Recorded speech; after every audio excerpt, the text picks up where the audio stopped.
Our people in Malaysia's third most populous state, Johor, have a date with the ballot box tomorrow. Campaigning has been intense with a record 239 candidates vying for 56 seats in the Legislative Assembly. This will be Malaysia's first local poll since the country lowered the voting age from 21 to 18. Afifa Arifin joins us live from Johor Bahru. Afifa, this new group of younger voters as young as 18, will that have much impact on these polls? Well, leading up to the Johor polls, there has been a lot of talk about whether the youths can become the kingmakers in the Johor state election. I mean, if we look at the numbers, what we're seeing is an additional 173,000 new voters between the ages of 18 and 21. And as a whole, voters below the age of 40, that makes up about half of the election. So this is why political parties across the spectrum, they are really trying to woo the youth votes. You know, many parties have fielded in a lot of young candidates, a lot of new faces, and they're also running campaigns that promise more jobs, more support for digital connectivity, as well as more help for small businesses here in Johor. But the impact of these new voters, that's something that remains to be seen, because political observers seem to be quite split on this, just because not much is known about the youth voting trends at this point. Some of them say that the youths are less party inclined, that they are more focused on policies as well as individual candidates. But at the same time,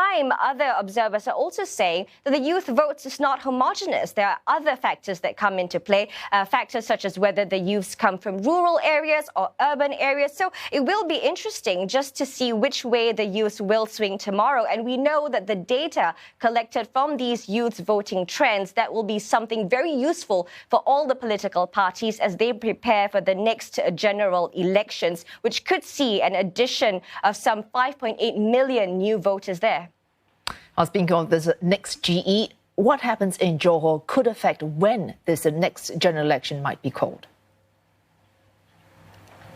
That's right. So political observers will be very closely watching the results of the Johor polls, which is seen as a litmus test as parties seek to gauge their barometer of support among all voters. Because what happens here in Johor could really shift the political landscape in Malaysia and set the tone for when the next general election could be called. What's key to watch is whether BN can win tomorrow night. Can Barisan Nasional regain a stronger control of Johor? So observers are saying that if the UMNO-led coalition can really, prevail convincingly tomorrow night, then it could force Prime Minister Ismail Sabri to call for early polls. We know that the UMNO party will be holding its annual general meeting next week. So this topic will definitely be, high on the priority list and will be discussed among the leaders of UMNO then. The Johor election, as we know, is one of the most politically competitive elections in the state's history, with so many parties contesting. We're seeing multi-cornered fights in all 56 seats, so voters will have much to think about before they cast their ballots. The Election Commission is expecting